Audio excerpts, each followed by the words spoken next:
Hello there, guys. Another episode of the Soccer Family Podcast. I have a wonderful gathering of fellas here today, or as M would say, a cast of characters here today. I let them. I think you guys know them if you follow our channel, but I'll let them introduce themselves separately. B, introduce yourself. Hey, what's up? B, I'm back again. He's very excited to be here. Akan, introduce yourself. What's up, Zakan? Glad to be back again. KG. What's going on, guys? Back for another week of shenanigans. As you can see, KG and I are wearing a very privileged lion on our chest. You know what I'm saying? Yeah, just want to put it out there. All right, guys, we have a busy schedule, so let's get to the topics at hand, man. We have a big match coming up this weekend. Luckily, and it wasn't intended, but it kind of worked out. We have two Chelsea fans and two Arsenal fans in the house tonight. So I'll start with you, Akan. What are your first? I want to know your thoughts on the final, and I want to see. And at the end, I want you to tell me what you think the score is going to be as well. So go ahead. What do you think? Who do you think is going to win? How do you think it's going to swing? I think it's going to be a very even game. Both teams coming off of wins to end the regular season. Two teams in pretty good form. Arsenal historically performed very well in the FA Cup. Chelsea, they do okay in the cup as well. So, it'll be interesting. It'll be interesting. I think Arsenal have the advantage in midfield with Xhaka and Ceballos. So I think, in the cup games, ultimately, that can be the decider there. We've also got the advantage up top in Aubameyang, a striker who finished second in the Golden Boot. So, I'd have to give the advantage to Arsenal. I think they'll nick it 2-1. 2-1 Arsenal.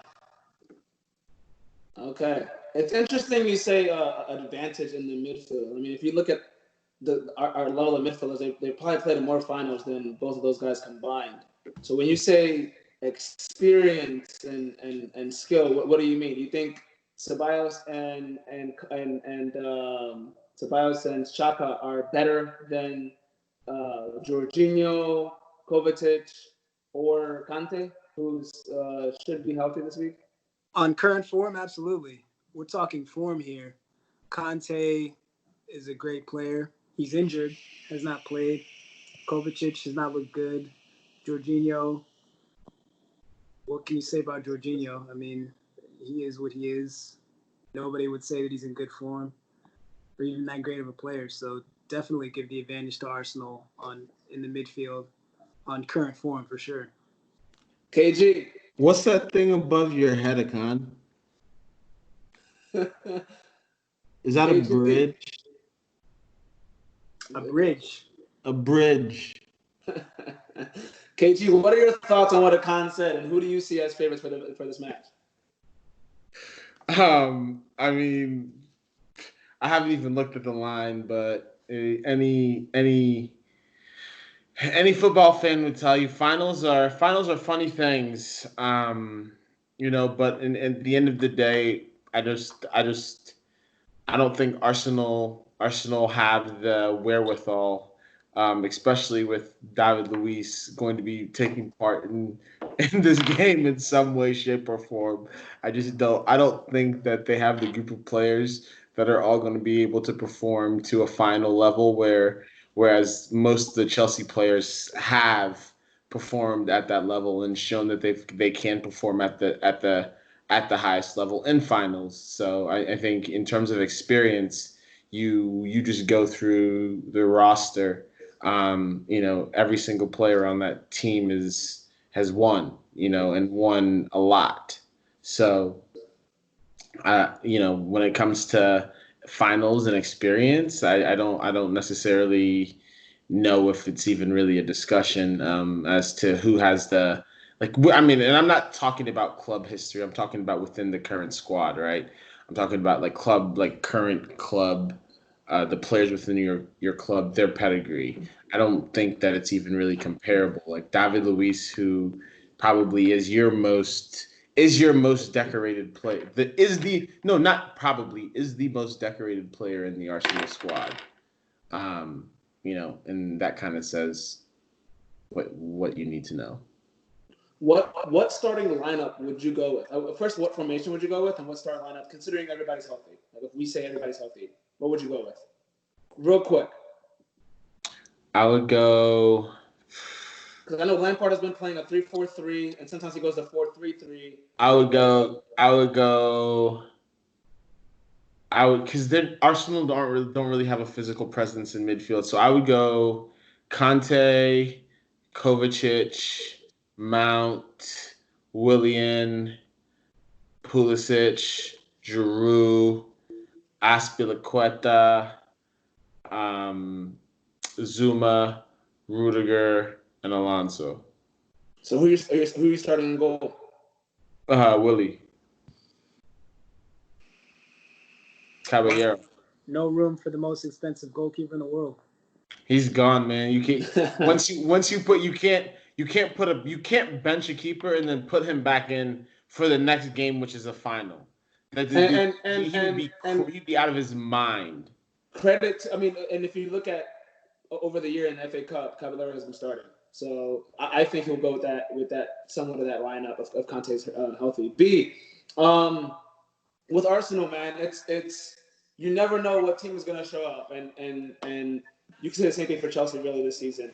What team is going to show up for Arsenal? Do you think they're going to be up for the match? And what do you think about the results of the match as well? And I also want to hear a starting lineup that you think that Arteta's going to go with, considering everybody's healthy. Well, I think it's going to be a close game. And I think because we know what Arsenal is going to play. Arsenal is going to play 3-4-3. Right? So I think Chelsea's going to match them. I think Chelsea's going to match them for formation. And they'll probably play the same lineup that played the last game. That played against. Who you guys played? That played against Watford? Wolves. I think they're going to play that same lineup. Right? I think, to be honest, the issue for Arsenal right now is Olivier Giroud, because he's really on form, and for some reason he has been scoring goals. I probably think he has like 5 and 6 or something like that. Yeah, 6 and 7, I think, something crazy. Yeah, something like that, right? I think it's gonna be really close. I think the teams are evenly matched. Arsenal do have a history to perform well in the FA Cup, right? There's something about the FA Cup that the team always perform well in.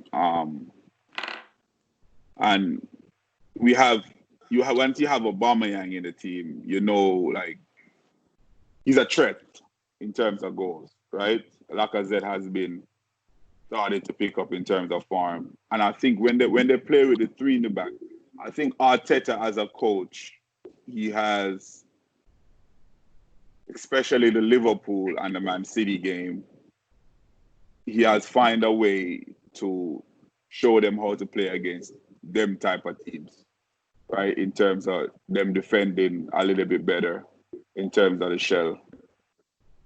Which I don't even think that's going to be his original formation. I just think once he gets the players that he wants, he's going to go back to the 4 in the back, right? But I just think because of the trust factor, he's probably just going to play 3. So it's going to be it's the same team. It's just Tierney is going to be the left-sided centre back. Rob Holding, David Luiz. I think it's going to be Ainsley Maitland-Niles play left back, right? That would be that's what I would do. And Bellerin, and we know the 2 in midfield, and then you have Pepe, Lacazette, and Aubameyang. That's what I think. I think Arsenal got probably with 2-1. Okay, so clearly everybody's going for their team. KG, I wanted to ask you one last question. Do you think Chelsea would be up for the match, being that it's kind of like Baku, right? Almost the same story, where you guys, if you win this, Wolves are eliminated from Euros, and you guys get that bid into the Euros, and we know the financial implications that European football has on the money you're able to spend in the transfer window, right? And so there's more I think there's more. It's more rewarding for Arsenal to win it because they want to play in Europe. From that perspective, it's an FA Cup. Of course, both teams want to win it. KJ, do you think Chelsea will be up for the match? Yeah. Again, you just got to look at who the manager is, and so and look at what he's won in his career. So that is never going to be a question whether or not the team is going to be up because just the nature of his squad selection, and the way that he has selected his squad lets you know that the team is going to be up. They've obviously been inconsistent, but I think he's found something in the fact that he going into big games. I haven't really seen Chelsea outmatched per se, and that is, that's saying a lot when you look at the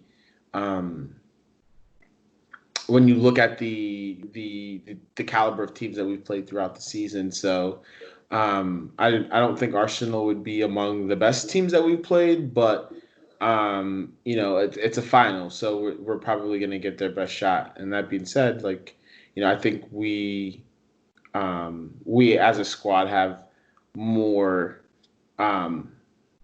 quality, than Arsenal. Yeah. Well, so my thought on the match is this: I think this past year, and watching us play twice, we've taken 4 points out of 6, and in both games, I didn't really think Arsenal were that threatening. I think on one of the goals,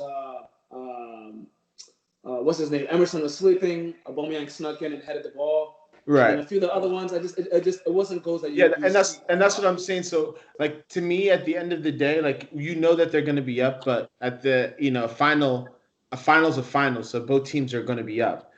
So that's what I'm saying. At the end of the day, we have more quality, and so whether or not they're up, I don't necessarily know if it's really going to make a difference. Just the quality in the two teams is there's a disparity there. Yeah. Khan, I remember going into the Baku match, there was a lot of confidence there. Conte's heard this and everything else. You seem very confident, man. Where's the confidence coming from? I wanted to ask you that quick question. Well, a little banter, just a little Arsenal-Chelsea banter. Don't worry. We have a history of performing in the FA Cup, and it's a cup final. Cup finals are for winning. Historically, we're a club that wins these FA Cups. And, despite what's been going on in the regular season, we've managed to put together a nice cup run. We beat City last round. Nobody gave us a shot against City. I don't see why we can't do the same against Chelsea. That's a good point. And you guys did beat us in the last final, to be fair, or the last FA Cup final, to be fair, when we were going for our double, and you guys messed that up. But it's cool. We won the EPL, so it's cool. All right, just moving on from the FA Cup, I wish you guys nothing but terrible luck. I hope Aubameyang doesn't sign a contract. You already know the vibes when it comes to Arsenal. Well, you guys are still my guys. We'll see Willie in the MLS soon. So hey, I heard that. I heard that today. So I wanted to quickly move to the table's a table. It's done. 38 games played. So the top 4 looks like Liverpool, City, United, Chelsea. So that's the 4 Champions League teams. And then we have under that for Europa League, we have Tottenham. We have Leicester City, Tottenham, and then Wolves. So I kind of wanted a grade. I'll throw out a team for each one of you. You give me a grade for the manager, and kind of what you thought about how they did. Okay, in terms of the season, if they met expectations, didn't meet expectations, or if they did what they're supposed to do. Okay, so we'll start with the reigning champions, and I believe he won Manager of the Year yesterday. B, how do you grade Klopp and Liverpool? You're on mute. On the Premiership, you give them an A. A. You would really, to be honest, the quality of their team, you'd really want them to be able to compete on more than one front. Like you would have wanted them to really have a longer FA Cup run and to be longer in the Champions League, so they could have cemented themselves as one of the greatest teams ever. Even though they're probably in the conversation, they're probably going to be a little bit below. But you would give them an A. I would give them an A. Yeah, What I do you would give give them an Club? A. You can't give nothing less than an A. No, I don't So know. eight for both Liverpool and eight for Klopp in terms of managing. Yeah. KG, go ahead. You were saying something. I don't know if you remember when I told you. I think that Jurgen Klopp and Liverpool, because they're so analytically based, they looked at what happened to City when they were chasing all of the trophies at once, and they saw how they came into the next season finished. Because the way that City started off this season, because they chased every trophy to its end, you know what I mean, at the end of last season. So they were playing 3 and 4 games like in a 12-day period, like from March until the end of the season. So I think that they, again, the same way that they sent their They team, prioritized. huh? They prioritized. Yeah, they sent their team over to the Club World Cup and had their junior squad play in, what was it, the Carling Cup? Yeah. So again, it's like I think this was by design. I don't think Liverpool meant or was designed to chase all of those trophies this season. I think they're going to do that next season. I think next year is going to be the year where they chase down everything. So I agree to a point, but I mean they won the league a while ago. They like, so to lose to in the round of 16 to Atletico Madrid, I don't think that was planned. They played a very strong team, but I do agree there's a bit of truth in that because like you said, the Carling Cup they played their kids, but I think that only happened because there was a game the same day or a couple Yeah, of days before. that was based on scheduling. Yeah, That's based on but scheduling, FA and they were Cup trying and to get. Champions League, they played a pretty strong team. They just didn't. The results just didn't go their way. But I think there is some truth to it though in terms of like prioritizing. So what does that say about Liverpool? They prioritized the Premier League, but they didn't reach that 100-point barrier. Right. Can you still give them an A+ or an A? Yeah, that's why I think eight or a 9 is fair. Honestly. I think you can't look at it, and I don't think you can look at this season in isolation. I think you have to look at what they've done over the past 2 seasons to really put a frame around the excellence of this team. I don't. Again, so what would you give them, KG? What's the grade that you would give them? Like the level of consistency at which they played is just, it was unmatched. You know what I mean? Like, they were winning game after game after game. They went, and Akan, we watched the game together. They went to Dubai on that warm weather trip, and who was it that they came out and played that next game and beat them like 7? They put on a clinic. It was like 7 or 8-0. So I don't know. At times this season, they almost went unbeaten. Yeah, at times this season they seemed unstoppable. So, like, again, You can't lose 3 games and go unbeaten. They went unbeaten for the majority of the season. It looked like they were going to do it. Yeah, they really only lost one. They really only lost one game to actually winning the cup. After the Watford game, when they really sort of won the league. Remember, that's when they lost to. I don't know who they lost to. They lost to Arsenal, and they lost to someone else. I don't know who else. But that's when everything sort of and that's human nature. It's just gonna drop. That's all what happened. Their level of performance has dropped a little bit because they were so far ahead. But I don't know if Liverpool won the league by almost 30 points. So you can't, if you don't give Liverpool an A, what are you going to give the other clubs? They won the league by 30 points. Like, I say 8, 9. Liverpool I think what KG is saying is they Liverpool has the dudes at the bottom of the class tight because there's no curve. There's no curve on the test. They like this is the standard, bro. There's no baseline. curve. Nah, absolutely. Nah, I mean Liverpool. Akan, what do you give them since we're just doing a roundabout? Quickly. This season, I mean, you have to give them. I'd give them a B plus, A minus, honestly. Yeah. Because they didn't finish the job. I don't think. Yeah, and it's They important. We're talking about the 99 Premiership, points, right? bro. They didn't. We're they talking didn't- about the Premiership only. We're not talking about Wait, the overall season. what is finishing the job? Listen, they prioritized the Premier League, and they won it early. They didn't go unbeaten. They didn't get 100 points. But the job is not to go unbeaten. The job is not to go 100 points. When The they were job is to win the unbeaten, league, when they were and unbeaten, they haven't the won job it was in to 30 go leagues. unbeaten. No, that's not a job. That is why the Arsenal Invincible is so great, because it can never be done again. The job is to win the league. Well, The job, we there's none Arsenal of these fans teams would love go. throwing in the Invincibles any we way were, they can we fit were it, calling them the Invincibles for a long time this season when everyone thought that they could do it, and then they didn't do it. They tripped I'm up. trying to figure out. You guys agree on the fact that they did really well this season, right? This is the consensus that we're coming up with. Look, are we Yeah, talking? but It is yeah, but fantastic. yeah, but Are we talking yeah, but I about- think his grade is harsh. He said B plus A minus. That's Yeah. about an 8. Out over there chilling. No, on his you grass. can't. Well, Tom, from a B numbers plus. perspective, what do you Yeah, say it B is? plus It is was a harsh. great season. Don't get me wrong. No, you went alphabetical on us. I don't From mean a to take numbers away- perspective, what do you grade those guys? From a numbers perspective, Yes. these guys got an 89%. 89 B. He's saying 8. He's saying 8. So there you go. You guys are on the same page. All right, moving on. Liverpool did magnificent, although their fans are very annoying. You know what I'm saying? They're taking over the Arsenal role of fans.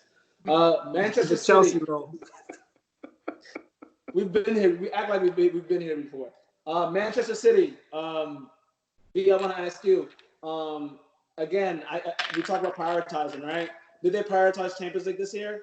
And so that's why the points were was so massive, or did they just need to sign more players? They're not good enough. No, I don't think it was by design. I don't think they came in with the intention of, we're going to prioritize Champions League over the league. I think they wanted to compete on all fronts. But at the earlier part of the season, they probably lost concentration on a few games, and then their focus sort of shifted because they realized that they had no coming back in terms of the Premiership. But as I said it all before, any team that made the minimum requirement of a big club is to make the top 4, right? Yeah. So for Any big club. any big club, that's the minimum requirement. So for City, Man United, Chelsea, all those guys, City, if you have to give them a grade, I would give all 3 teams a B. City grade can improve because they already won a cup and they're also in the Champions League. Look like they're about to move on, right? But for all of those teams, the minimum requirement is to make the Champions League. That's the basic all big clubs is supposed to do. So that tells the team that's in the top 4, that tells you who meets the requirement, who is a little bit below the requirement in terms of the stature of the club. Yeah. Khan, what do City need to do to was it a 25, 26 point gap between Liverpool and City? Well, who do they need to buy and what do they need to do to bridge that gap? And also the grade that you give them as well. I think City, I would give them a B.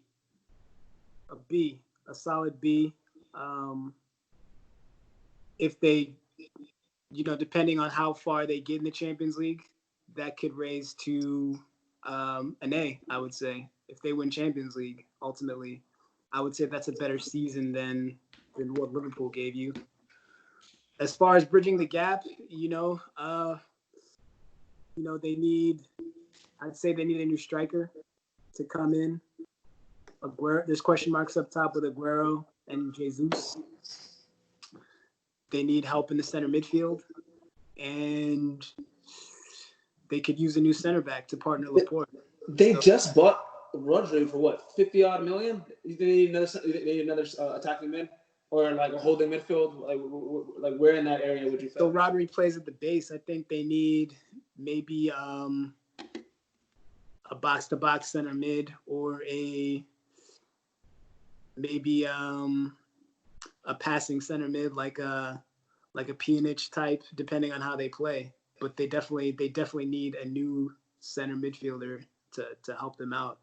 They've got KDB, they've got Rodri. Gundogan, I think Gundogan is. I think he might be past his best Premier League days. I absolutely agree. He has durability issues, so they need some help there.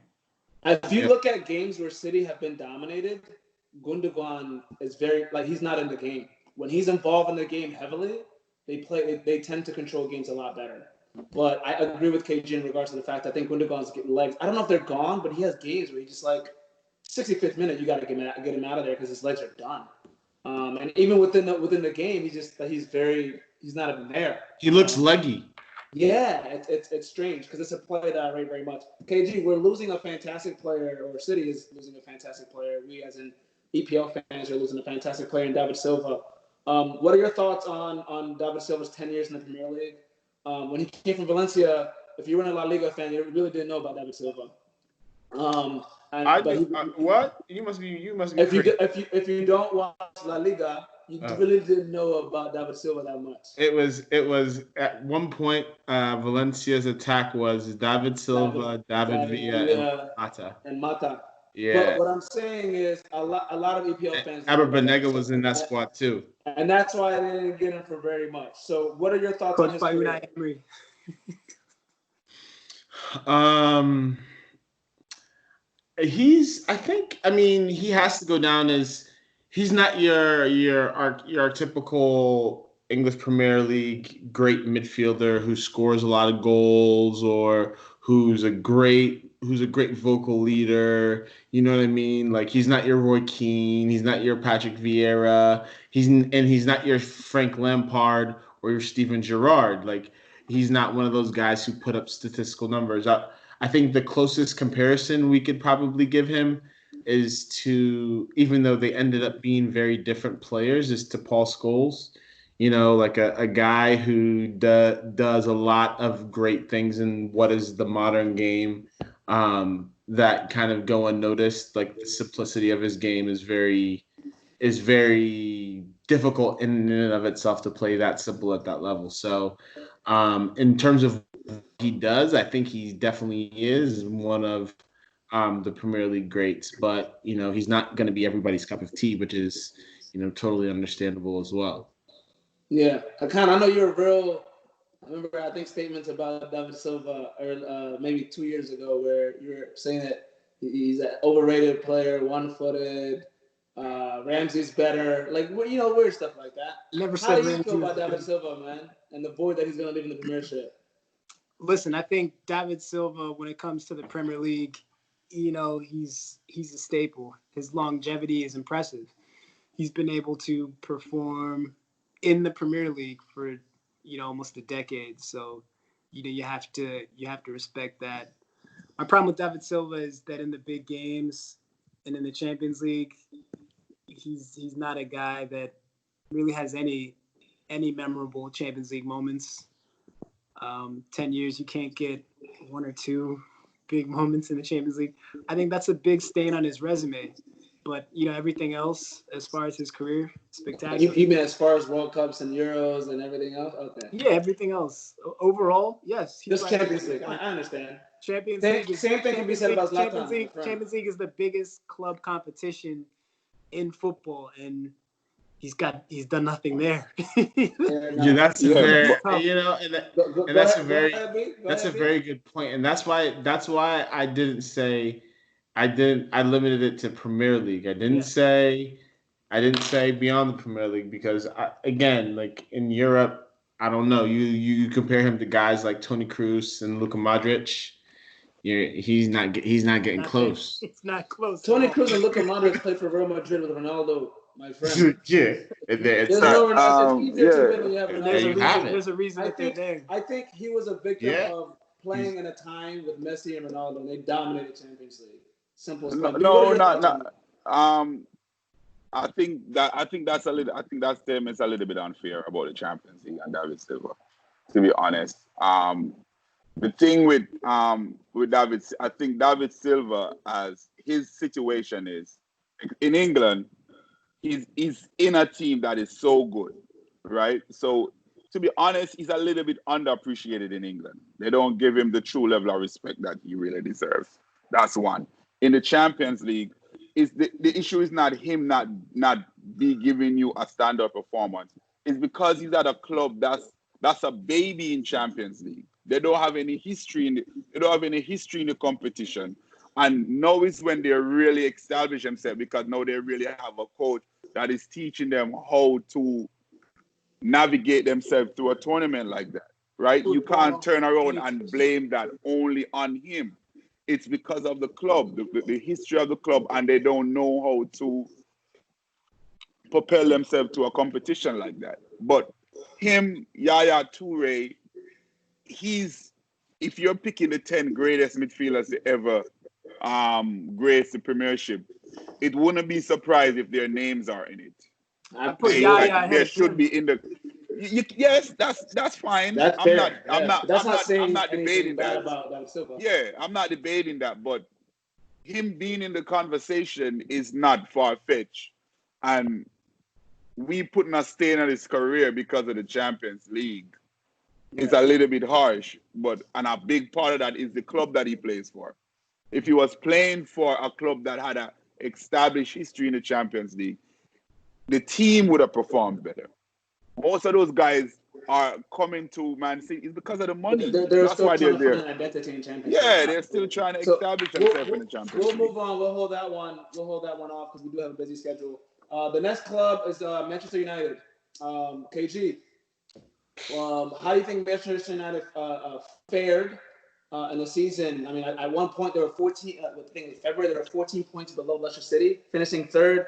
I know we've all had our things to say about Ole, but how do you grade them? Did Ole do the job that that he's supposed to do for the meantime? Let me know what you think, brother. I mean, he got a godsend in Bruno Fernandes. That's what happened, and it's one of those things where certain players, and you and I had this discussion offline. You look at Jorginho, right, and it took when Jorginho first came to the Premier League, they didn't really understand him as a player, and so teams didn't know. It took about Sarri's first 18 games we went unbeaten. And it took teams about half a season to work Jorginho out to realize, like, if you stand on him, he's not that athletic. You know what I mean? Like, you're gonna be able to do things to him. You know what I mean? To put him off his game. You can take him off. You can take him out of the team very easily. Right. Exactly. Right. And teams at various points have all done so. So and I say that and I compare it to Bruno in the sense that he's an unknown quantity. He's coming from the Portuguese league. The standard is obviously going to be lower. So how valuable is the film that you're really going to be watching? Because of the standard of competition in that league, they're not frequently in Champions League. If ever, they're in Europa League, and even some of those games we've seen the standard, of the competition in that competition as well. So I think yes, he's hit the ground running.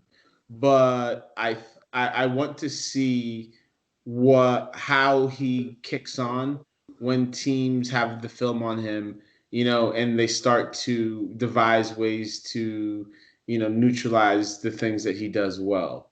Does his game develop, the next step, at the top level? And so that's the real question for me and for Ole. And if this summer will also tell a lot as to how effective he was last season, to be honest, because if he's able to keep the players that they have, at the squad, i.e. Paul Pogba, if he's able to keep him happy and keep, the squad themselves together and moving forward, I will say that, he got the buy-in of the squad, and that just, that's really what matters. Because if you look at the money that they spent on the players that they have, I don't see why they wouldn't expect to be challenging for the title next year. So I I don't know what I would give him as a grade. I'd say it's still to be decided. I think there's so much up in the air, and you can't go off of the way that the season was broken up. You can't. The sample size is kind of awkward. Yeah, So I get what you're saying. No, I get what you're saying. B, is KG just dancing around that whole thing because he didn't want to give Ole a good answer? I'm teasing KG. Well, like it's a performance business, right? You perform, you get credit for it. Simple. You keep your job. So are we being fair with Ole when we're saying to be decided, even though he finished in third place, and then you have to look at where he was and the team that inherited?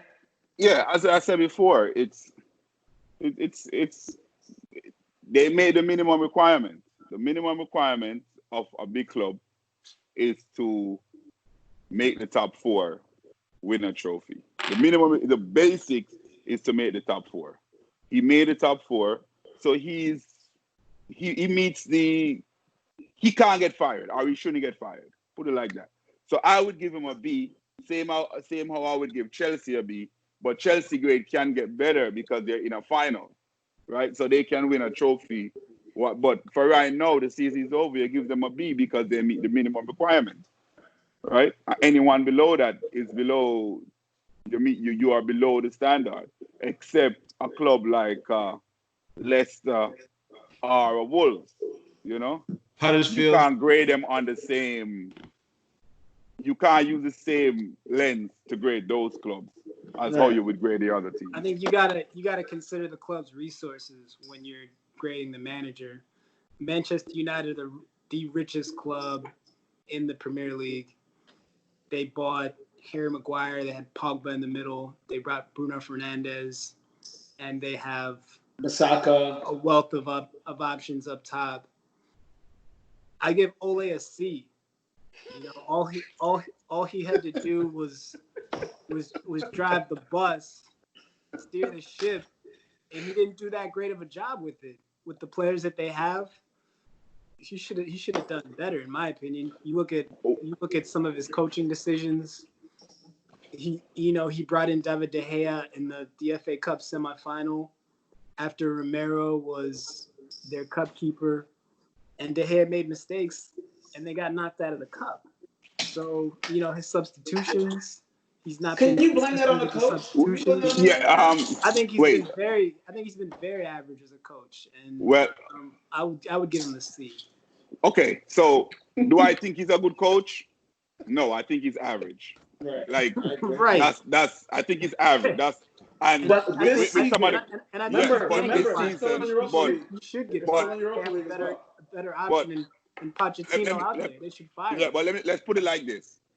When the season started, I guarantee you they probably told him, "Hey, the minimum job that you have to do is to make us to the chance to get the top four," and he meet that requirement. So based on that, to be fair, regardless of the resources, you have to say everybody else the requirement. Has as well, yes, because other teams have money too.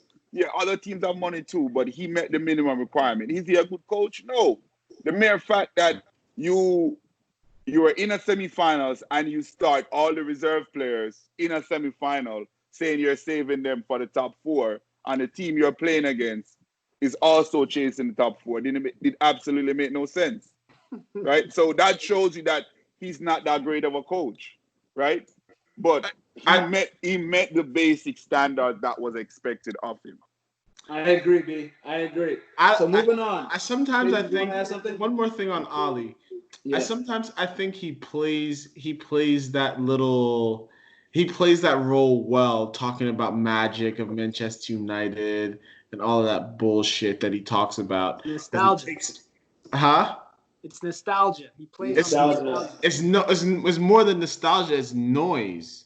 Because he doesn't really say anything. Like when you ask him about tactics, he doesn't never really say anything. He talks about how hard the boys worked and how he's getting better and how he's a good finisher. Like it's like he's on repeat. It's almost like he's a robot. So I think he's trying to protect his players there though, because a lot of the questions that he gets are super negative.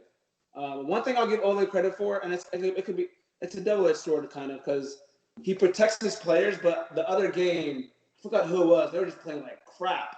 He went over to shake his hand, and I'm just like there's certain things that, man, like if you see Frank Lampard, or if you not even Frank Lampard, he's a young coach, like Klopp and those guys. I remember Henderson was playing really bad at one point, and he subbed him, and Henderson got mad, and so Klopp kind of had his hand out as his captain, and Henderson walked right by him, and Klopp grabbed him and said, "Yo, are we good?" There's a certain respect level they have to have. You can't just say good game, Jesse Lingard. You haven't scored all season.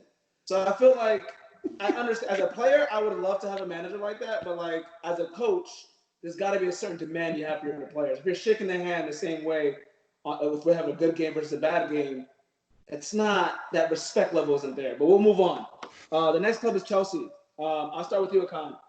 Chelsea obviously they didn't have any players, and their own doing, right? They didn't sign anybody in the summer, and then they didn't sign anybody when they had the opportunity to in the January window. What would you give Frank Lampard? What would you give Chelsea? Lampard, I'll give him a B. I think he did a good job. The Chelsea squad was talented but young, so Lampard went in. He understood the job, and he scraped that team across the finish line. And they crawled to fourth place and they eked it out. So credit to Frank Lampard. The shade. It's hard. Wait, I have a It's hard to question. get results with a young team. The He's a young shade. manager, so Okay, I have a question. Go ahead, B. So Liverpool had 99 points, right? Yeah. Chelsea had 66 points. Yep.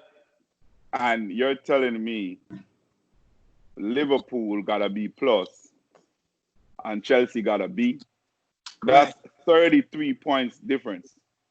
That's 11 games. You're moving from a B to a B plus? B, why are you If analyzing Liverpool- Chelsea? I don't like this. No. I'm not analyzing Chelsea. I am disputing the grade that Liverpool got. What you gotta say, Con? If Chelsea get a B, Chelsea get a solid B. They are 33 points behind Liverpool. It's a fair point. I think Liverpool. They have a lost. Liverpool have a much better squad. Chelsea lost 12 games. 12 games. We lost mad games. We Yeah, either won or lost. There's no tie. Liverpool are Champions League winners, are they not? They have a No, he's much saying better. why. He said the difference in B and B and B plus.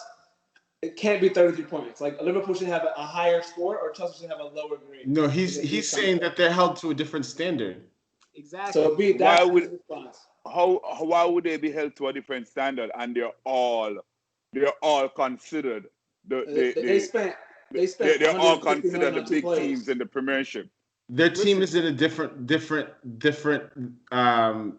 place in their development, in their cycle. Correct. Like, just look at the age of their players. Their Whoa, players. whoa, no, that right there. But that right there is nonsense. Liverpool are supposed You know to that's be an factual. all-time Great No, Premier but League that is squad. but that is nonsense because it's not Liverpool's fault while Chelsea's at the part where they're at in their stature of their club. It's not Liverpool's fault while Chelsea got caught cheating. That's you can't that's not Liverpool's fault. They got caught cheating. So don't penalize Liverpool for that. Nobody's No, it's not. penalizing. B, Nobody's it's not. penalizing Liverpool. Yeah. Yes, we are penalizing Liverpool. No, we're Then not. how Liverpool? Yes, we are. Then how they get a B plus and Chelsea get a B and they're 33 points behind. They got a That better don't make no grade. sense. They got a better grade. Oh than my Chelsea. god. Do you know? Okay, a B and okay. So all right, give me a number. Cause you told me you said 89. Give me a number for Chelsea. Chelsea get an 80. The guy with the lowest mark. They get an 80. No, fair point, B. But you have to understand, regardless of the situation, there's certain standards for certain teams. Like you can't compare Chelsea and a City in the same standards. You just can't. If you have Why an all-time- not? If you Because have an all-time they're great clubs at two different times in their time. If that makes sense. Yes. No, City. I don't get it. I don't get it. How do you not get it? Would you It's compare talent, Arsenal? it's talent, Would you it's compare talent. Arsenal that sacked three managers, that had three managers one season versus a Liverpool? Would you compare them at the same standard? Okay, now home. If you realize what I said from the beginning, for all of the big teams, the basic requirement. No, it can't be. Yes. No. The basic requirement is to make the top 4. So any team that don't make the top 4, who is considered a big team, didn't meet the basic requirement. So that includes Arsenal, Tottenham. I'm not because I'm an Arsenal fan. I'm going to be. This It's is my the thing. same. I have the same rules for everyone. This is what Jose said, right? So with managers, right? This is why Frank Lampard is going to have a lot of. I will manage that by saying the expectation of managers, right? Klopp's expectations wasn't to finish top 4. You say that's the basic expectations. It's not. For them, it's to win Champions League, right? Because you know why? But that's just listen to me.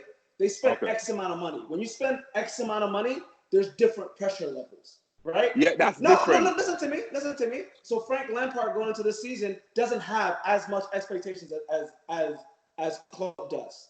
Do you get what I'm saying? So Akan is saying, based on the expectations of the club, this is how I grade them. To say everybody should be graded exactly the same is not realistic to what the action. It's cool to say it, but that's not. We know that Chelsea's not telling Frank Lampard, yo, you got to make Champions League. No chance. Nobody expected Chelsea to make Champions League. Now, home, listen to me. If Oli didn't make the top 4, I wouldn't be surprised that they would have fired him. Why, B? Because he's a coach at Manchester United, and why? The minimum requirement being a coach at Manchester United is to make the top 4. It's the same thing for Chelsea. So why does Arteta have a job? Why does Jose Mourinho have a job then? At a big club like Tottenham, at a big club like Arsenal. Wait, didn't Arteta get there in the middle of the season? You can't.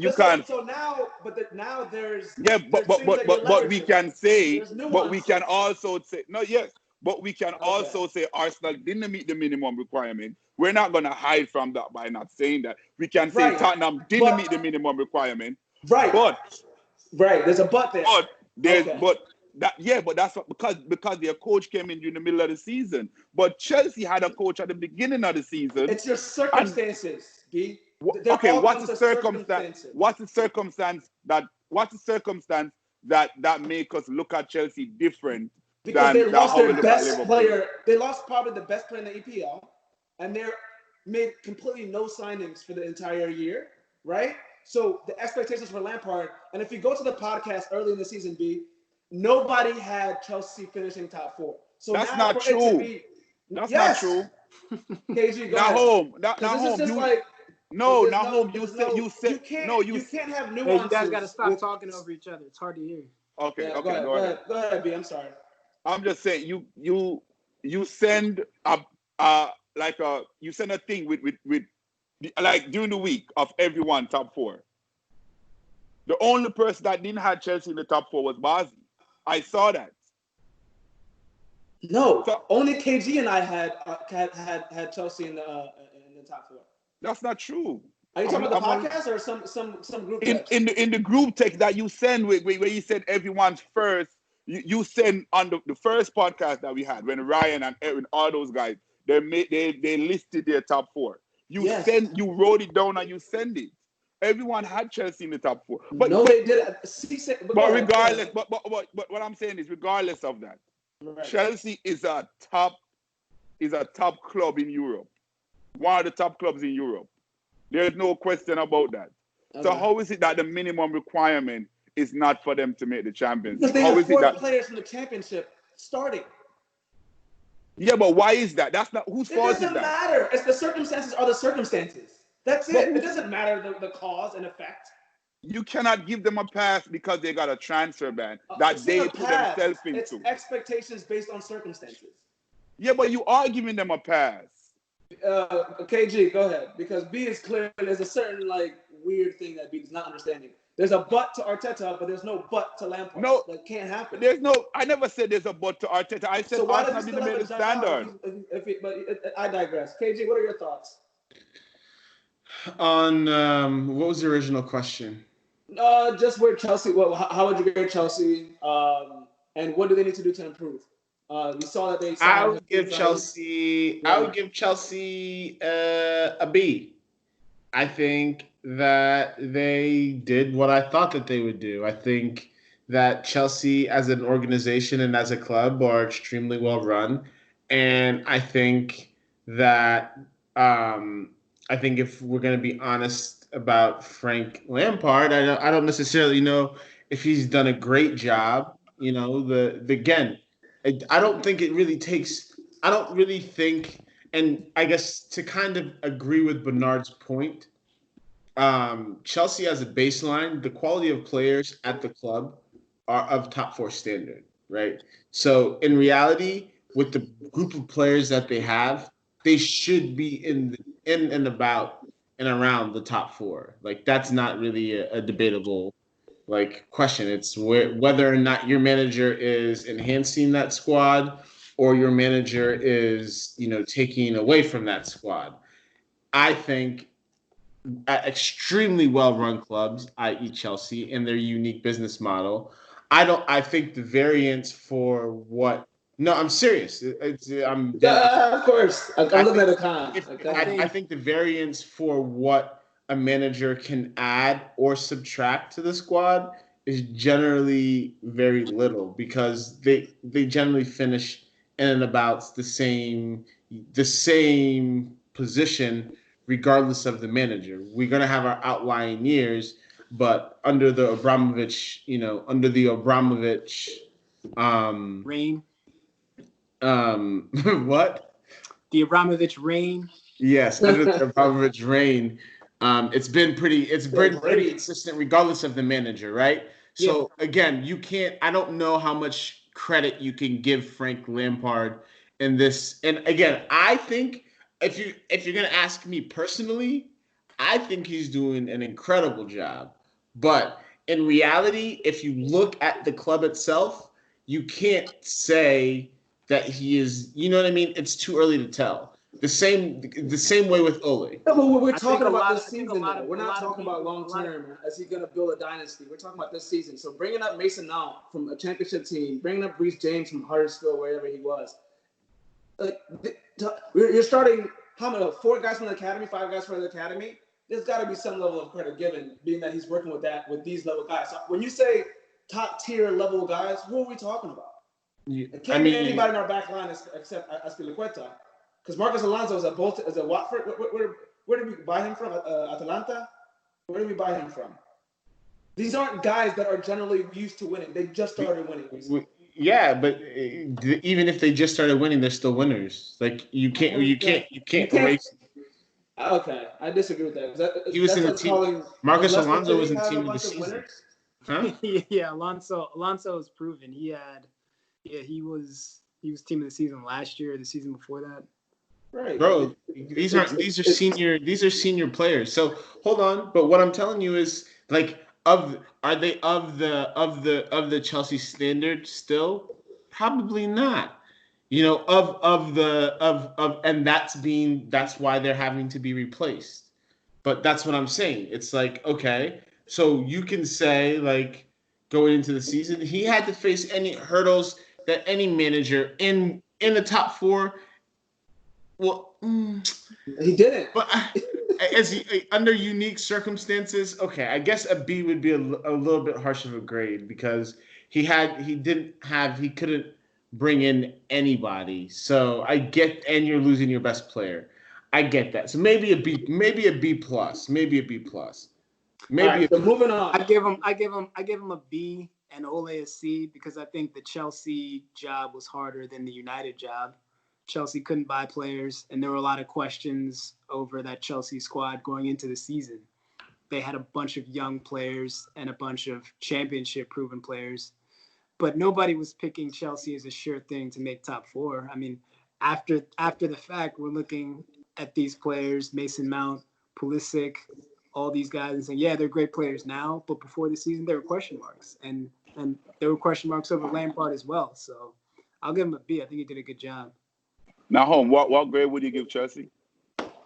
I honestly would agree with B because it's like me, my expectations, and I did have Chelsea in the top 4, but I even laughed about it when I said it because I was like, yo, if we make like European football, like 6th, 7th, I'll be surprised because going like even when Hazard left, the team wasn't great. Sarri ball wasn't fantastic. We just got lucky because everybody around us was losing. So it was already a team getting older. We lost Fabregas. So it was a team that was in transition. And to I didn't know who Mason Mount was before he came. I didn't know who Reece James was. KG would tell me. There's a lot of players I didn't really know about. So to say that I was banking on Chelsea finishing top 4, absolutely not. I talked to you last week, B. I said I don't think Chelsea's going to finish top 4. And let's Yeah, not forget yeah. they finished 2 points above Leicester, and Leicester turned 4 in some points, relegation 4 points. form. Yeah, after the COVID Yeah, restart. absolutely. It's not a good enough team still. Leicester were horrendous after the restart. But you got to take the points. We took the points. Yeah, but wait. Again, we're not, because again, I'm not debating Chelsea B. I think everyone here agrees that giving Chelsea a B is a fine grade. I still don't feel the grade that Liverpool is getting is fair. Based on the fact that Chelsea gotta be, and more than likely, if Chelsea gotta be, Man United gotta be. Correct. They got to see in my book. Like, but again, Man United and Chelsea spent 90 million. 90 million on one center back. They had the same amount of points. And 56 on a right back. In that case, B, I think to me that's a lazy answer. So in that case, no, they had the same amount of points. 1, 2, 3, and 4.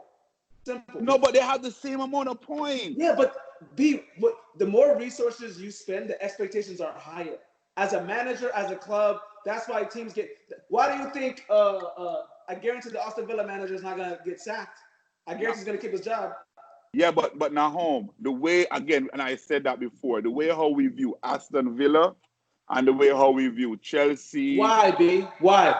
Wait. The way how we view Chelsea, Man United, all of those teams, right, is different than the way how you view Aston Villa. Do we all agree on that? Yes. But why? Yes, absolutely. Yeah, because they're a top. I would say the same for Liverpool. I agree. I would say the same for Liverpool. They're top teams. And We all, like for example, I would give Watford a B plus. Is that the Watford manager? No, not Wolves. I would give Wolves a B plus. I would give Leicester a B minus. I would give Sheffield an A. Sheffield United. So because they're Chelsea and because they have the label of a big club, regardless of how much money they spend. Okay. That's fair. That's what I'm saying. They're a big team. That's their grading tool. That's fair. But to compare. I get what C. Inter Milan would be ridiculous because Juventus throws their entire squad is worth 700, almost $1 billion. Yeah, but Bernard, guys are later in age. Bernard, expectations are based off of not what just because Manchester is Manchester. They haven't won in 10 years. You know all right, wait. Let me counter what he said. Then I give you. Let's say you're losing a game 2-2. Let's say you're first in the league, right? And you're losing a game 2-0, and you're down to 9 men, and you come back and get a point. Is that a good point, or is that a bad point?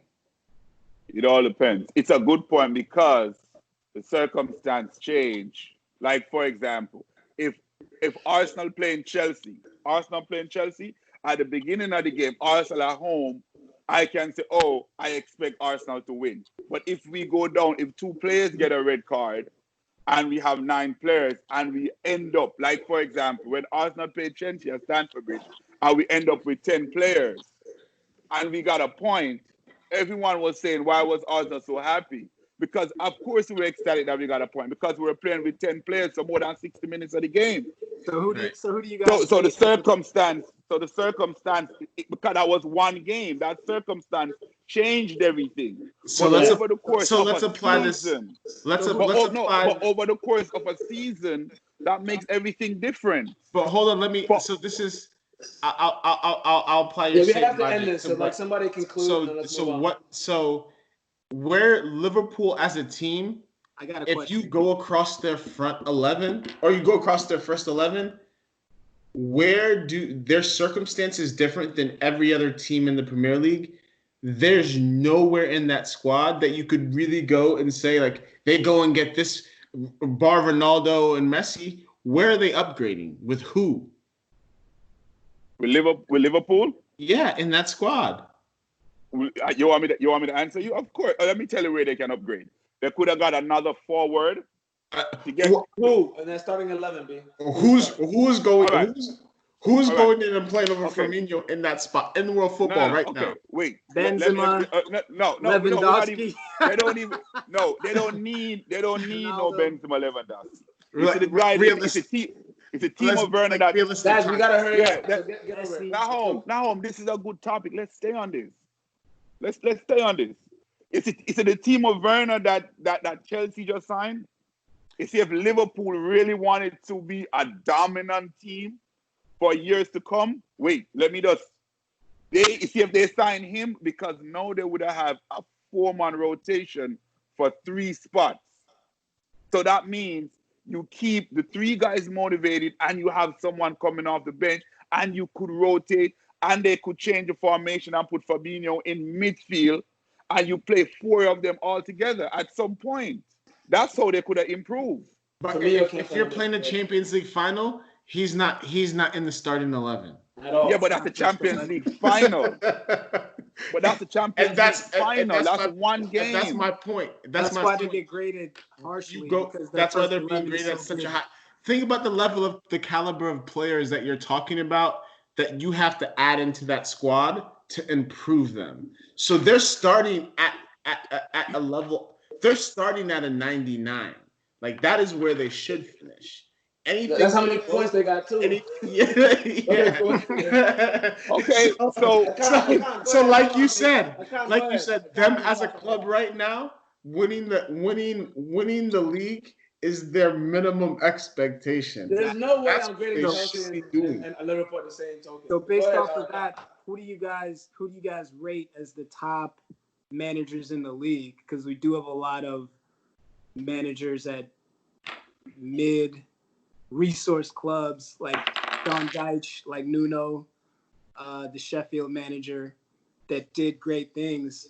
How do you rate those guys on the same scale as a Pep or a Klopp that have much more resources? Well, you don't. You don't rate them as like it's the same thing. Yeah, you can't grade them on the same scale, bro. Yeah, the same requirement that you use for the top 6 clubs. You're going to use the same requirement for some of the managers that coach the top 6 clubs and some of the managers that don't coach the top 6 clubs. Yeah. So I think. Wait. Can I say one thing before you guys move on?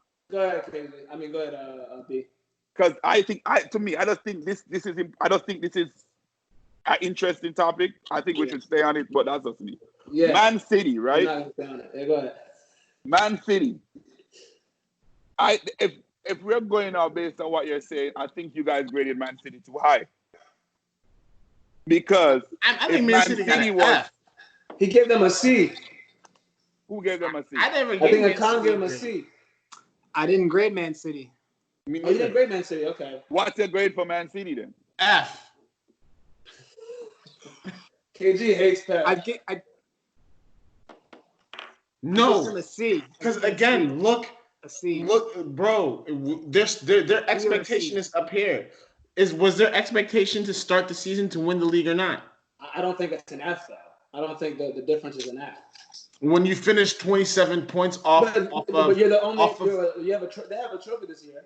When but again, 27 points like off of D. your I give them a D. Your but then we have. I think this is where we ended. B. We're still waiting on Champions League results. Now you know how crazy that sounds. You hear what you said? So B, what would you give them? I didn't say I'd give them a B. Like how the crazy? All right, let me tell you why it sounds crazy. Man, no, I know why you're saying it sounds crazy because Liverpool was grading this, but nobody here said we're giving them. Nobody here gave them an A or a B or a C. KG said an F. Khan said, what did you say, Khan? I think I gave them a B or a C, depending on how depending on their Champions League results. And that's what he said. So I think for improvement. It was consistent. Yo, but Man City is so. What's the point difference between Man City and Liverpool? It's like 25. Yeah, that's the league, but they're still in the Champions League. They're still in the Champions League. League. think But Man will City improve their have bids. 81 fellas. Man City have 81 points. There's other things that contribute to this as well. Yeah, You're Nahum, I get champions. that. Yeah, You I won a get trophy that. this year. You're still in Champions League. Like there are things that contribute. Yeah, You get what I'm Nahum, saying? I get that. Yeah. But the underlying thing is once you are a top six, like once you're a top six club, like Right. no one is sorry for Arsenal because they had 3 managers during the season. Anyone other than Arsenal fans don't give a shit that they had 3 managers during the season. That's not their problem.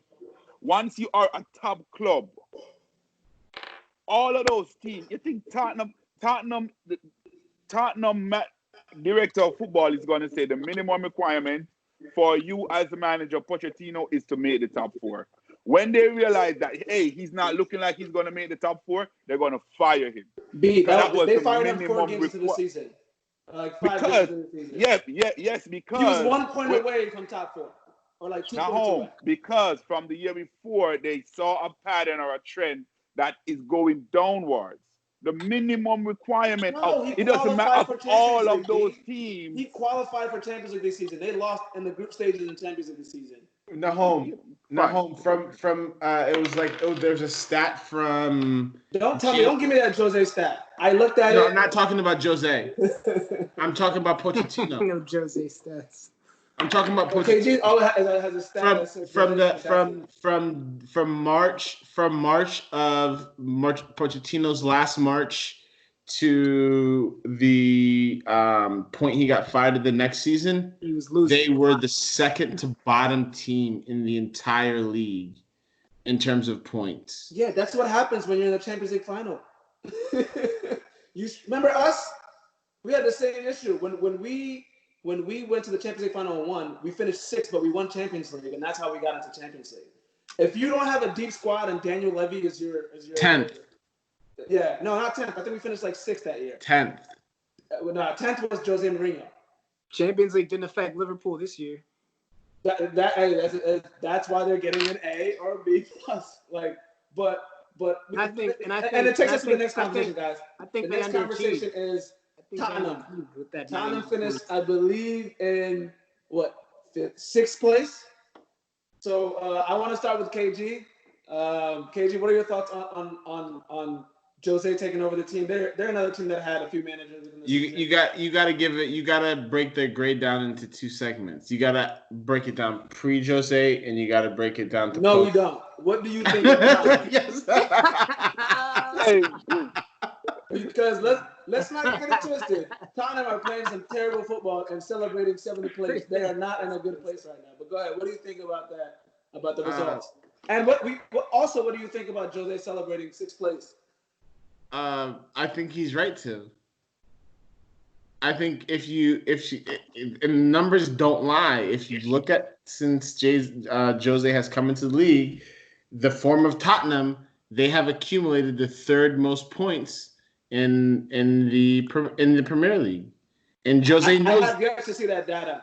I will show it to you. Oh, okay, excellent. Yep, I'll show you the chart. I don't make stuff up. I agree. Accumulated the 3rd most points, and so I mean, Jose does what Jose does, right? It's not going to be brilliant. It's not going to be free flowing. Like it is what it is. But I think that group of players in particular have needed a manager like Jose for quite some time. So I think they're moving in the right direction. I think they're going to give him a little bit of money you'll see. I think they're moving in the right direction. They'll give him a little bit of money to spend. But again, at the end of the day, if you look at their squad and their stadium and the results from last season, like them finishing 6th, they got to get a D. A D. Okay. Look at KG being transparent. I like it. Akan, do you agree with what KG is saying in regards to Tottenham heading in the right direction? And a player that they bought for, he might be one of their biggest signings, and Ndombele has been on the bench. Is their biggest signing. Yeah, biggest signing, and Ndombele's been on the bench. What do you think the future of that is going to hold? Yeah, I think overall Tottenham are trending in the right direction. They have a youngish squad that's starting to mature, and I think Jose is going to be the right manager for them. He knows how to get the best out of hungry players. He's shown that in the past, and Remember, he did the same thing. You got to, and people keep talking about on Ndombele. He did the same thing with Joe Cole too. He does that with different players from time to time. Yeah, Joe Cole isn't French. That guy will be in the press conference soon. Don't worry. let's see what Ndombele is made out of. Mourinho's a proven manager. He's a proven winner. Ndombele remains to be seen if he can cut it at a top club. But let's see. Let's see. I think if the guy's willing to work, I think Jose would work with him. Maybe he's having issues, settling in London. We don't know. But so you think it's all Ndombele and nothing Jose? So because I'm hearing a lot of Ndombele has to do this, and Ndombele has to do that, and Ndombele. This isn't the first head-to-head clash he's had with a player. Listen, this is his first big club. Sometimes we've seen players have problems adjusting to being at a big club. He came from Ligue 1 to the Premier League, top 4, top 5, top 6. So let's see. The requirements could be different. Maybe he needs time to settle, but we don't know if it's all on the player or all on the manager. I know he's talented. He's talented, but Mourinho has very strict requirements typically. So it's up to the player to either meet those requirements or be gone. So be gone. The ball's in his court. But I know I'm gonna get a logical answer because you're a logical guy when it comes to managers and football versus these two guys who are avid Jose fans, right? So me personally, this history of winning business is fading away real soon. So how long do you think Tottenham are going to give Jose to do what you said is the baseline for Tottenham, get to top 4 and have them challenging for trophies again? Listen, man. Let me ask you a question really quickly though. Hold on. Let him Hold answer. on. Before everyone keeps talking about this facade of Jose not winning. No, KG. His last full season at United, what did he win? Europa League. And what else did he win? Right. Was it the League Cup also? No, I think it was the Emirates Cup, wasn't it? Or something like that. Yeah, he won. I think he won the Carlington Cup. He was counting that as a trophy and something else or something like that because I remember Mkhitaryan scored in the Europa League final, right? Yeah. I think they won 2 titles or something like that. Yeah, something like that. There's the difference is the difference. This is where the difference is. Okay, for me, I give Tottenham a D, right? But this summer, by the end of this transfer window, we're going to know where Tottenham is going to be because by the end of the transfer window, we're going to see if the Jose Mourinho, I want to get fired stimulus package going to kick in, right? Because once he doesn't get the players that he wants, he's going to start complaining to the press and start bad-mouthing the club and everyone else. That's one. And the other thing is that Tottenham is not the club that has a history of buying. They're not going to buy because Jose Mourinho is going to want that ready-made player. Yeah. For the most part. Those are the ready-made established stars that he's used to getting. I don't think he's going to be able to get that at Tottenham because Tottenham is still handicapped a little bit financially. Even more, wouldn't you say? Probably. Because of the stadium, they're still a little bit handicapped. He's going to try to spend, but it's not going to be what he expects or what he wants. Like for example, I remember when he's at United, he wanted the guy from the center back from Bayern, and they rejected that. He also wanted Harry Maguire too. They wanted, and they rejected that. Let me not even go into that part. I'm just saying, Jose Mourinho is is a time bomb. That's just waiting to happen. He had a press Waiting to conference. happen. He had a press conference, I think not yesterday, prior to after the match against Crystal Palace, was it? And he said, we're not going to spend $100 million. Like, so he's already dropping hints. Like, it's like he's putting the bombs in place. And as soon as he doesn't get his players. Also, him celebrating that sixth place is more an individual achievement than a club achievement. Because again, same standard. The minimum requirement of the club was to make the top four. Tottenham didn't make the top four. So they shouldn't be celebrating. But Jose is going to take it as a win because he's going to say, oh, look, when I came in the club, let's just talk about me and the points that I accomplished, which is what's going to eventually be. Of course, because of course that's unfair. Which other manager every time when they win point at himself, and when they lose turn and point at the players and say, oh, I showed them everything. I went over 1 million videos. I showed them this is what they're going to do, but yet still they go out and do something else. Well, because that don't make no sense. There's fans that will give him a failing grade, even though he improved the stature of the club when he took over. Tottenham came sixth. When he took over, where were they? Relegation. Yeah, but that's misleading, KG. So They Tottenham came were 2 sixth. points away from 4th place. Tottenham came sixth. What do you Like, mean? They were in the relegation There's spot. context. It doesn't matter. Come on, bro. If you're 2 points away, you played 4 games. Bro, what did I tell you? You have to understand Tottenham's form outside of Champions League.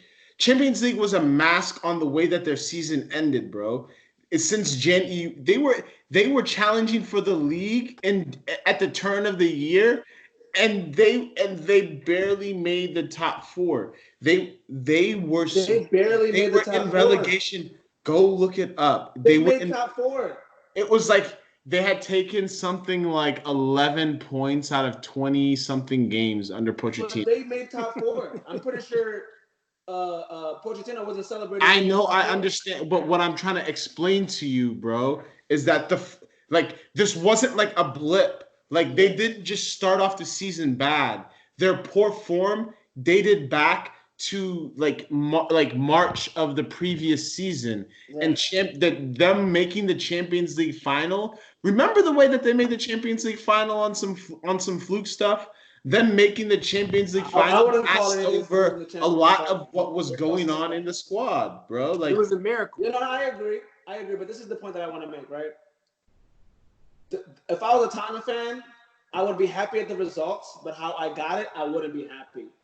To me, if you watch Tottenham play, it's not a system that's going to be consistently winning. It's one of these nicks, and you score last minute. It's not sustainable, right? No, hear me out. Because this is the same team. If you look at the last 10 games, I think they lost to Bournemouth. I think they lost to Brighton. It's teams that Norwich might have been, not Norwich. Who's the other team that got relegated? It might have been Villa and Crystal Palace. So they're losing games they should win. So I agree. I think, and to be honest, to be fair to Jose, I don't think he was celebrating. To a point, maybe he was celebrating the fact that he accomplished it. But there's, again, if Arsenal wins the FA Cup, if they didn't finish 6th and they finished 7th, they would get knocked out of Europa League. But finishing 6th allows them to be safe, and I think that's what they're playing for. So fair play. I can't be mad at him for celebrating that. But moving on, the last at least big six club we're going to cover. No, what grade would you give Tottenham and Jose Mourinho? I want your input here. A D. Oh, you gave him a D. Because you can't finish. If you finish 6th, do it playing some style. You know what I'm saying? Those guys just park the bus and do headbutts. You know, I can't. I don't like that type of football. I like Santi Cazorla football. You guys know, I make you guys happy. Awesome. So next club we're going to talk about. Speaking of manager changes in the season, Arsenal. Khan, I'll start with you. What would you give? And this one I'll break into segments because of how late on Arteta came, right? So what would you give Arsenal? What would you give Arteta? And what do what do Arsenal have to do to get back in the mix of top four? Because it's been a while. I give Arsenal a C. I give Arteta a C. It's been a very average season for us. FA Cup has been the lone bright spot as well, as usual with us. Not a lot to say. It's been meh. Football's been meh. To get back to top four, we need to spend big on the spine of our team. We need a new striker. We need a new midfielder. We need a new center back. 100 million each. B, I'm gonna go to the next Arsenal fan. Do you agree with the grade? And I'm gonna ask you the same question of what Arsenal need to do No. to get No, get no, back. I don't agree with the grade. Okay, share my brother. Because again, I'm trying to remain consistent. Big club, you don't meet the minimum requirement, so it's automatically like if Tottenham gets a D, Arsenal is supposed to get. I would give them a D minus as a club. Yeah. But I think if they win the FA Cup, I would drop that over to a C minus. Right? Yeah. That's where it's at. Now, within that D minus, do I see a lot of positive things? Can I see that Mikel Arteta is a good coach? Yes, I can see that, and I can see that, hey, they're going in the right direction. They just need the 3 players that would really push them up. Because I think Arsenal, with a quality centre back, with already the ones that they have already signed, they can improve 15 points. Easy. Because they lost so much game because of poor defending. So many games because they defended poorly. Right? So, as I said before, I would give them a D minus. But that varies. That can change based on the FA Cup final result. Yeah. KG. What place did we finish? 8th. 8th. You know who never finished 8th place at Arsenal when he was in the center of our midfield? And Ramsey. That's Aaron Ramsey. Wait. Probably should have been our captain this year. Well, you know what? You know who never finished 8th place? This is what happens when you don't value your veteran players. What happened to? No, wait. Stop. KG, This is what happened when we get rid of a manager and blame the manager for things that he shouldn't be blamed for. The Manchester United and the Chelseas of the world who are celebrating the top 4, being in the top 4 when Arsene Wenger was doing that for 20 years, and the Arsenal fans was telling us nonsense that everything was a manager's fault. This is what happened when we disrespect a manager. That's what happened. Then we go get some clown called Unai Emery who don't know nothing about football, who dragged the club down to its knees, right? And now we're trying to rebuild. That's what happened.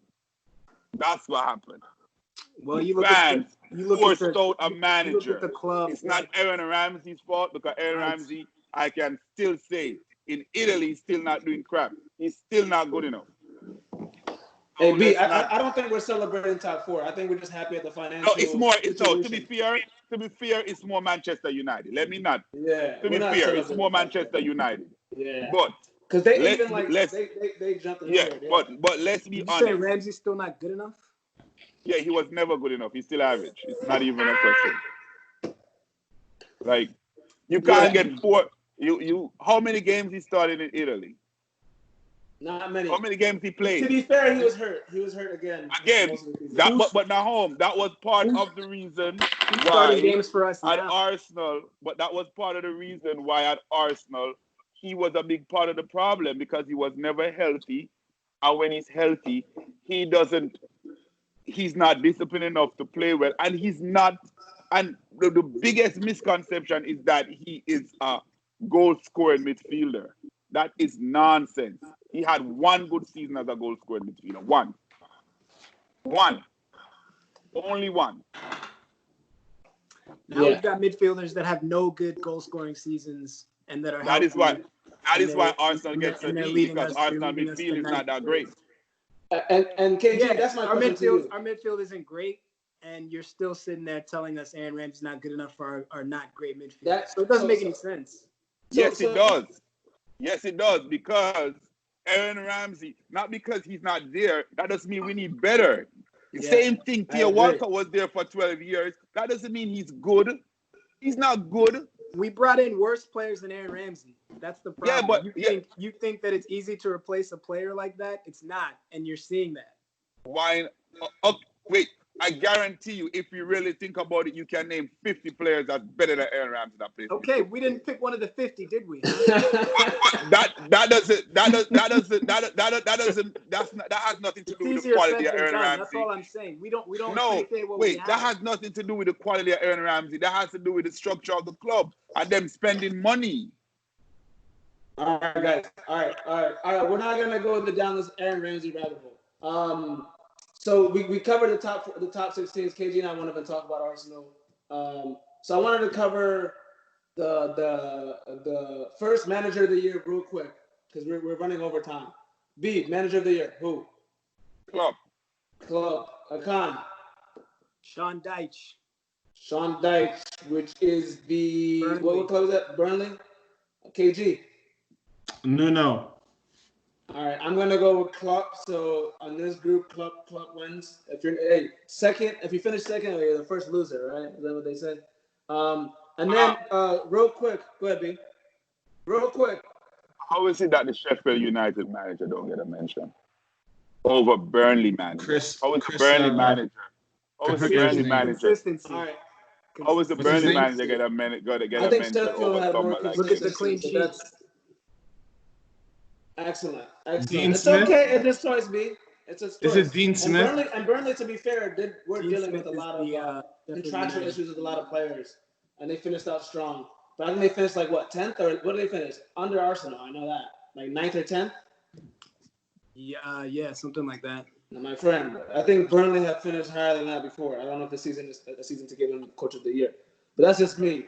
All right, then real quickly, I'll point out Everybody's got their opinion. to the relegated clubs, and you guys let me know what they didn't do right, what they should have done. I'll start with KG. KG, Norwich finished 20th. We're relegated with like 7 games left. I admire what they did. They came up, they didn't change the way that they played. They play one way, and they got their ass whooped for doing it. I mean, That's exactly right. I mean, they went down. Listen, they went down fighting. You know, They if you're gonna get relegated, shoot, like you might as well score a couple goals. Win a couple. They beat Man City. Pookie, no more Pookie. Yeah. Timo Pukki scored a couple of good goals. Like, that was the worst thing that ever happened to them was beating Man City. I know, right? Expectations were high. B, Bournemouth, a team that's been in the top level for 4 to 5 years with a manager that we kind of grew to love, small club. What are your thoughts on them? They had a good run. They had a good run. I don't think they were, as a club, I think they had probably a little bit of that Arsenal effect. They were a little bit too attached to the manager because he brought them up from so far. At some point, they should have tried to fire him. I think they should have did it, hoping that they would have get a bounce. It's hard to say. I understand why they didn't, because I think he brought them up from Division 2, right? Mm-hmm. So they're it's a smaller club, so they're sort of connected with him and they sort of established themselves in the league.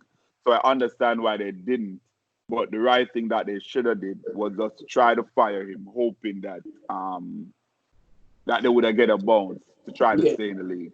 but Right? They were Bernard, too attached to the manager. Eddie Howe, yeah. but Bernard, isn't that like a double-edged sword like we're seeing at Arsenal now, though?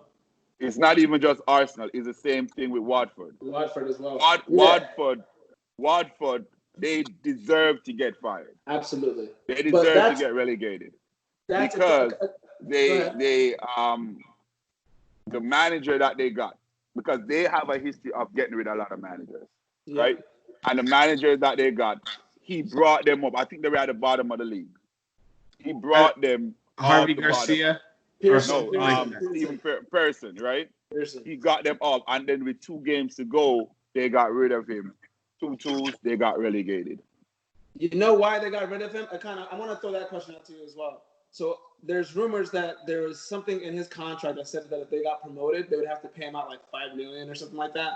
So they didn't want to pay him out, and that's why they sacked him. What do you think? What do you think about Watford? A con? And second, do you think that there's any truth to that rumor? I haven't heard anything about that rumor. Watford. Cojones, man. They didn't win enough Mr. games. Cojones. They didn't win enough games, but they're a club that historically sack their managers, and usually it's the right call. So you back teams like that in these decisions. They've sacked tons of managers in the past, and it's always worked out for them. So this time, it didn't work out. They didn't nick safety, but usually it works out for them. So I trust Watford to make the right call. If they think they should have got rid of him, then I would trust them to make the right decision. Excellent. It's always worked out before. Yeah, absolutely. KG, one last word. In terms of the teams that are coming up, we've seen Aston Villa throw $100 million at players when they came up. We've seen Norwich not sign one player. If you could talk to Leeds, West Brom, Fulham, whoever's coming up, do you think they should buy a bunch of players, or do you think they should stick to the style that got them promoted? Quickly. I would say you stick to what got you there. The pace of the championship is starting to mirror the pace of the Premier League. So the games that come thick and fast. If you can maintain that pace through a championship season, you'll be able to maintain your pace throughout the Premier League. Excellent. I absolutely agree. I can't wait to see Leeds in the Premiership. They're a very exciting team. Guys, our time has come to an end. Thank you for watching another episode. We're getting a lot better at this, so it's only getting better. So continue to support us. We have the Soccer Family Podcast on every social platform: Facebook, Instagram. I believe we have a Twitter. And check out our website. I believe it's the Soccer. KG, do you know the website? Soccerfam.com. Soccerfamily.com. Fam. And soccerfamily.com. Fam. Right?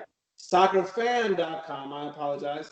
So check us out, and hopefully Chelsea get this win in this final, and we'll be back to discuss that. But thanks for joining me, guys. I really appreciate it. Peace.